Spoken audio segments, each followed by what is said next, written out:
La tragédie de JFK est tristement célèbre, mais peu connaissent l'atteinte à l'histoire terrifiante de son frère aîné, Joseph Kennedy.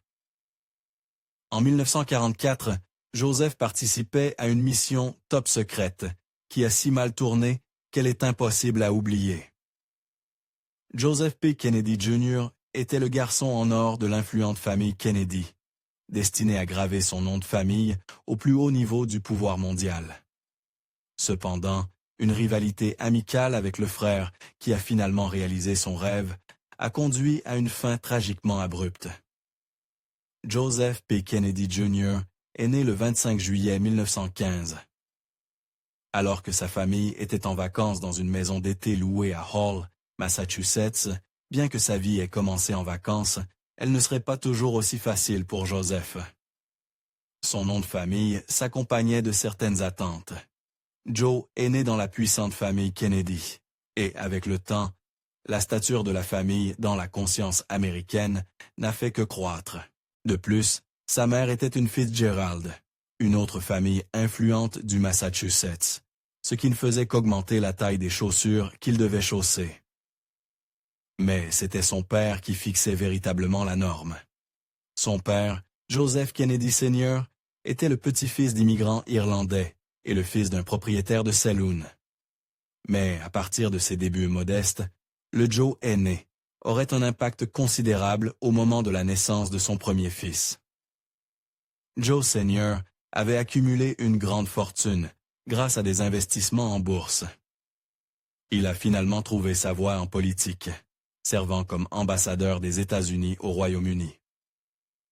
Je retourne à Washington pour faire rapport au président. Je quitte l'Angleterre à ce moment avec un réel regret. Mais Joe Sr. avait une ambition encore plus grande pour son fils aîné. Alors que Joe Jr. était initialement le seul centre d'attention de ses parents, ils lui ont rapidement fourni une concurrence sérieuse et en abondance. Finalement, Joe s'est retrouvé l'aîné de pas moins de 9 enfants. Mais loin de le freiner, cela lui a appris un certain sens des responsabilités. Joe ressentait un immense sentiment de protection et de soin envers ses jeunes frères et sœurs. Son frère, John F. Kennedy, réfléchira plus tard. Très tôt dans sa vie, il a acquis un sens des responsabilités envers ses frères et sœurs, et je ne pense pas qu'il l'ait jamais oublié. Ce n'était pas seulement envers ses frères et sœurs que Joe ressentait de la loyauté. Les Kennedy étaient une famille catholique irlandaise, et Joe prenait sa foi au sérieux. Enfant, il servait comme enfant de cœur. En raison de la domination culturelle du protestantisme aux États-Unis, certains critiquaient les Kennedy pour leur foi catholique, y compris des enfants dans l'école de Joe. Il sautait souvent à la défense de l'honneur et des croyances de sa famille. L'enfance de Joe n'était pas entièrement sérieuse. Lui et ses frères et sœurs, en particulier son frère John, se livrèrent souvent à des bêtises. Les mémoires de leur mère racontent ce comment ils ont défiguré une pancarte dans un restaurant local. À l'origine, elle indiquait « chien interdit ». Les frères Kennedy l'ont modifié pour dire « hot dog interdit », plutôt anodin selon les normes actuelles, mais leurs parents ont pris des mesures pour les tenir à l'écart des ennuis. Quoi qu'il en soit, pour le lycée, les parents de Joe l'ont envoyé dans le Connecticut, dans une école préparatoire réputée, qui était très exigeante pour le jeune homme. Mais si Joe a eu des difficultés, il ne l'a certainement jamais laissé paraître. Joseph excellait à l'école. Non seulement il obtenait de bonnes notes, mais il était aussi un athlète accompli et extrêmement populaire parmi les autres élèves. Avec tout cela à l'esprit, il n'est pas surprenant de savoir où il s'est retrouvé ensuite. Suivant les traces du paille de son père, les notes de Joe et peut-être un peu de népotisme lui ont valu une place dans la prestigieuse université de Harvard. Cependant, tout en étudiant pour un diplôme de bachelor en arts, les notes de Joe étaient remarquablement moyennes pendant ses années de premier cycle. Peut-être avait-il trop de distractions ailleurs. Joe était un athlète prolifique à Harvard et semblait se concentrer beaucoup plus sur ses activités extrascolaires que sur ses études. Inscrit à l'école, il participait à pas moins de 3 sports différents, y compris le football, le rugby et l'aviron. Ce n'était pas exactement tout travail, mais ce n'était pas non plus tout jeu. Joe siégeait également au conseil étudiant de Harvard, mettant à profit son charisme naturel. Il faisait sa part de réseautage, rejoignant une variété de clubs et de sociétés comme le St. Paul Catholic Club, le Hasty Pudding Club et le désormais disparu en raison de multiples allégations de mauvaise conduite, PIA. Joe a réussi à obtenir son diplôme malgré toutes ses distractions, mais il n'en avait pas fini avec Harvard. Après avoir profité de son premier cycle, Joe s'est engagé dans son avenir. Après avoir obtenu son diplôme de Harvard, il a passé 1 an à étudier à la London School of Economics, où, sous la direction du professeur Harold Laski, le jeune Kennedy a étudié la théorie économique et voyagé à travers l'Europe pour observer différents systèmes et pratiques. Ensuite, il s'est inscrit à la Harvard Law School. Mais qu'en est-il de sa vie personnelle? Nous ne savons pas grand-chose de la vie amoureuse de Joe, hormis une relation sérieuse avec Atalia Ponnell. Née dans une famille riche de l'Ohio, Ponnell allait travailler comme mannequin, danseuse à Broadway, star de télévision et activiste politique. Tragiquement, elle fut également victime d'une attaque fatale sur les marches de sa maison en 1974. Il était douloureux de penser à quel point les choses auraient pu être différentes, non seulement pour elle, mais aussi pour Joe, qui s'est engagé sur une voie bien plus dangereuse qu'il ne le réalisait. Bien que cela n'ait jamais été confirmé, des rumeurs circulaient dans le cercle social des Kennedy, selon lesquelles Joe et Ponnell étaient fiancés pour se marier. Le mariage n'a cependant jamais eu lieu, en raison de sa mort prématurée. Ponnell n'a jamais beaucoup parlé de leur relation dans les années qui ont suivi, préférant la garder privée. Peut-être était-ce simplement trop douloureux qu'elles aient perdu un homme destiné à tant de choses. Avec toutes les réalisations de Joe, il est devenu une sorte de mentor et de modèle pour le reste de ses frères et sœurs, et dans son rôle de grand frère responsable, il est devenu quelque peu le favori de ses parents et des aînés de la famille. Connu de certains historiens de la famille comme l'enfant en or des Kennedy, Joe était préparé pour la grandeur par ceux qui l'ont précédé. On pourrait arguer que les parents de Joe plaçaient sur lui les plus grandes attentes possibles. Son père aspirait à ce que son fils devienne rien de moins que le président des États-Unis. Ce n'était pas seulement les Kennedy qui avaient de grandes attentes que Joe ferait honneur au nom de famille. Dès sa naissance littérale, le nom de sa mère, les Fitzgerald, exprimait également leurs ambitions pour le jeune homme. Le jour de la naissance de Joe, son grand-père maternel, alors maire de Boston, John Phone Fitzgerald, a déclaré directement aux journalistes: « Cet enfant est le futur président de notre nation. » Joe lui-même semblait avoir absorbé toute l'ambition de sa famille pour lui. Un biographe affirmait qu'il disait souvent aux gens qu'il rencontrait qu'il serait le premier président catholique romain des États-Unis. Il avait certainement de la confiance. Maintenant, il avait juste besoin des relations. La première incursion officielle de Joe en politique a eu lieu en 1940. Cette année-là, il a servi comme délégué à la Convention nationale démocrate, où le parti a massivement nommé Franklin D. Roosevelt pour un 3e mandat sans précédent. Que la seule chose que nous ayons à craindre soit la peur elle-même. En se montrant à l'événement, les ambitions politiques de Joe étaient désormais publiques. Il était maintenant temps de passer à l'étape suivante. Grimpant lentement les échelons avec les yeux rivés sur la présidence, Joe prévoyait de se présenter pour un siège à la Chambre des représentants des États-Unis. Joe était prêt à se lancer jusqu'à ce que les États-Unis entrent dans la Seconde Guerre mondiale et commencent à déployer des hommes américains dans les théâtres du Pacifique et de l'Europe. En conséquence, le devoir patriotique de Joe a pris le dessus. Ce qui était intéressant, compte tenu de certaines des opinions douteuses qu'il avait exprimées quelques années plus tôt. Quelques années avant le déclenchement de la Seconde Guerre mondiale, Joe a choqué en faisant des commentaires élogieux sur les Allemands exprimant son approbation pour le dictateur en ascension. Le jeune Kennedy a remarqué qu'il construisait un esprit chez ces hommes, qui pourrait être envié dans n'importe quel pays. Il avait une place au premier rang. Joe, à la demande de son père, a visité l'Allemagne en 1934. Là-bas, il a observé l'ascension du dictateur, et son admiration pour lui n'a fait que croître. Il y avait une politique particulièrement horrible qui se démarquait pour le futur président, comme si louer leur leader psychotique n'était pas assez grave. Kennedy a également exprimé son admiration pour la politique de stérilisation du régime, basée sur une idéologie raciste et horrible concernant la génétique. Joe a déclaré que les politiques d'eugénisme des Allemands élimineraient beaucoup de spécimens répugnants d'hommes. Quelques années plus tard, cependant, Joe chantait un air différent.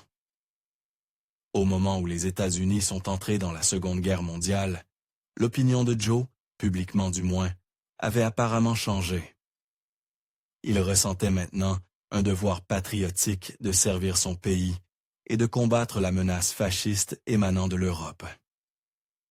Toujours étudiant à la Harvard Law School, Joe a abandonné ses études et s'est enrôlé dans la marine en tant qu'aviateur, et il a rapidement gravi les échelons.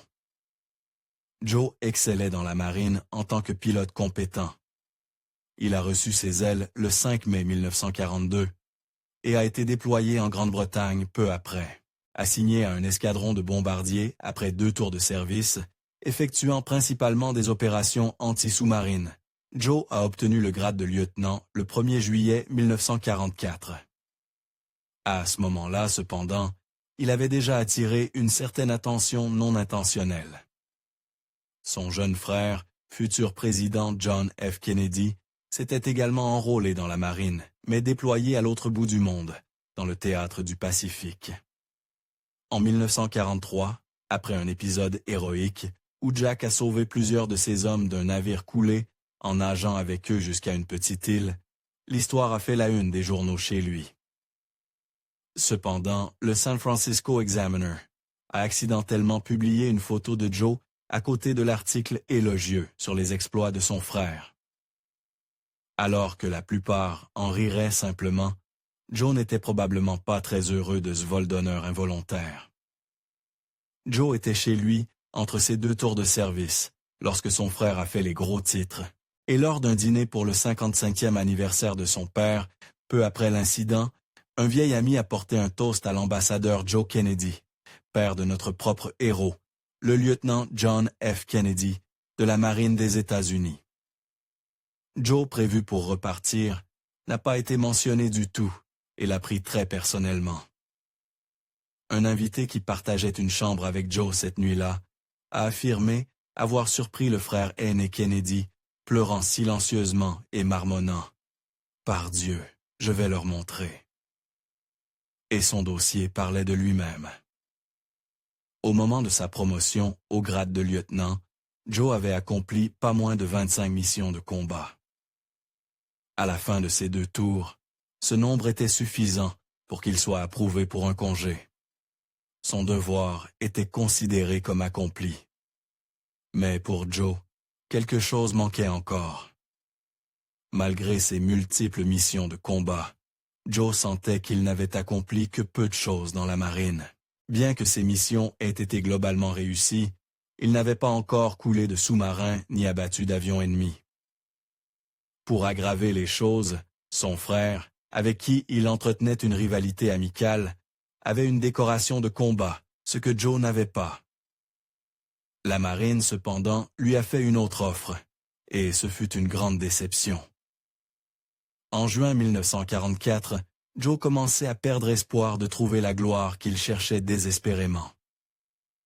Il a obtenu une autre promotion, mais pour ajouter l'insulte à la blessure, elle s'accompagnait d'une offre pour la dernière chose qu'il voulait, un travail de bureau à Londres.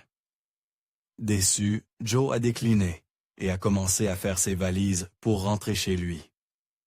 Mais avant cela, une opportunité a frappé une dernière fois. À la dernière minute, Joe a soudainement eu une chance excitante de enfin se prouver lorsque la marine a lancé un appel pour une mission top secrète. ils ont averti que la mission était potentiellement très dangereuse. Mais tout ce que Joe voyait, c'était son opportunité de rattraper enfin son jeune frère et d'atteindre ses objectifs. L'opération était centrée sur une contre-attaque aux attaques allemandes sur Londres.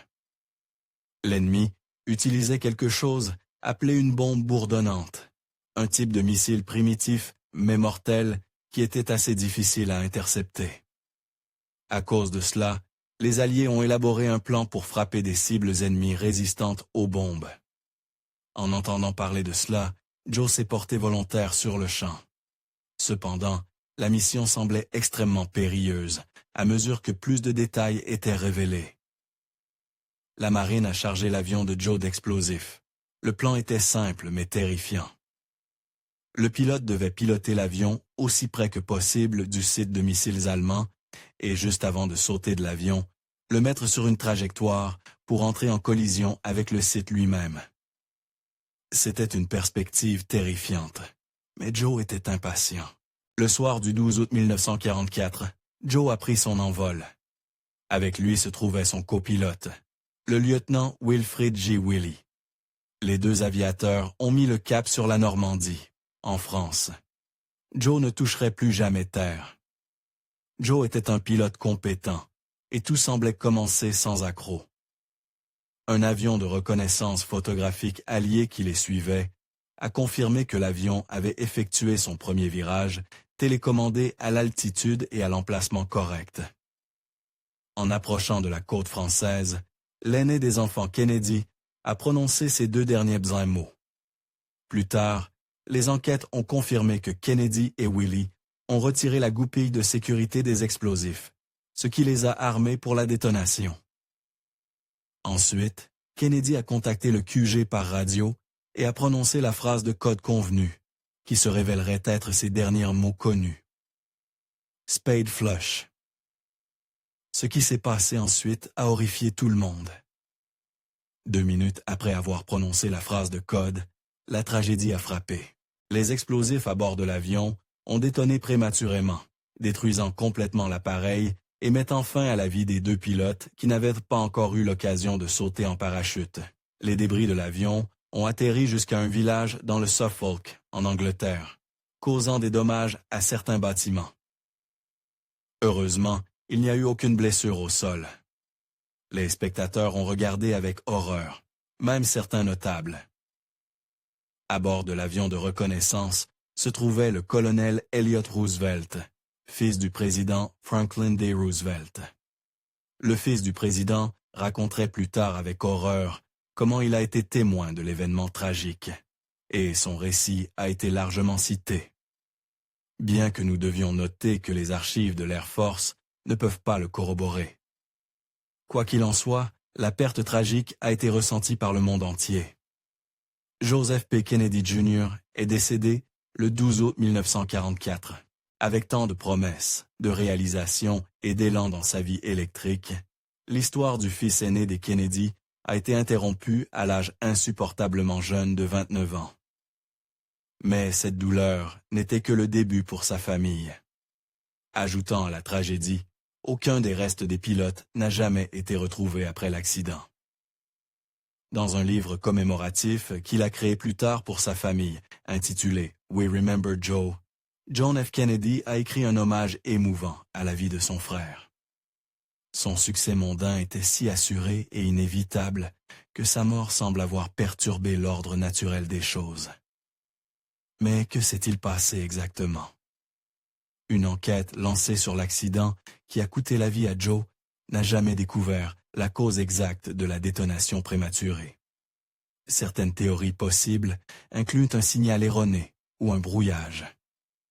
Mais une chose était certaine. Aucun des pilotes n'était responsable de l'erreur macabre. Et dans un retournement doux amer, Joe a finalement obtenu son souhait. Joe a enfin reçu la distinction, tant convoitée, lorsqu'il a été décoré de la Navy Cross. La citation de la récompense indiquait que le jeune Kennedy, décédé, avait reçu des honneurs pour son héroïsme extraordinaire dans les opérations contre l'ennemi. Son nom a été immortalisé ailleurs aussi. Le nom de Joe a également été commémoré aux côtés de ses camarades combattants disparus. En Angleterre, son nom figure sur les tablettes des disparus au Cambridge American Cemetery and Memorial, qui rend hommage à ceux perdus pendant la Seconde Guerre mondiale, dont les restes n'ont jamais été retrouvés. Sa famille a choisi de le commémorer aux côtés des plus hauts échelons du service américain. La famille Kennedy a marqué le décès de son fils aîné par une pierre commémorative au cimetière national d'Arlington, un cimetière militaire américain près de Washington, D.C., en érigeant un cénotaphe, une tombe vide, en l'honneur de ceux dont les restes se trouvent ailleurs. Le cimetière est devenu une sorte de terrain familial, car le président John F. Kennedy y a également été enterré après sa mort prématurée. La marine a nommé un destroyer, l'USS John P. Kennedy, en son honneur. Le destroyer a été impliqué dans des missions de haut profil, comme le blocus pendant la crise des missiles de Cuba et la récupération d'astronautes de plusieurs missions de la NASA.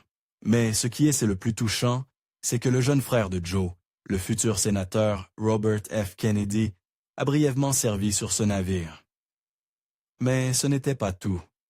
La famille de Joe a également créé une organisation caritative en son honneur, la Joseph P. Kennedy Jr. Foundation. Au fil des ans, la fondation a effectué un travail important en aidant les personnes ayant des défis de développement. Le décès de Joe a également marqué le début d'une autre tradition familiale. Pour des avantages exclusifs, comme un accès anticipé aux nouvelles vidéos, des réponses prioritaires à vos commentaires, et pour avoir votre mot à dire sur le contenu futur, envisagez de devenir membre Factat. En plus de cela, votre soutien aide à maintenir la chaîne. Cliquez sur le lien dans la description pour plus de détails. Depuis la disparition de Joe, une série tragique de calamités entourant la famille Kennedy, connue sous le nom de la malédiction des Kennedy, a suivi.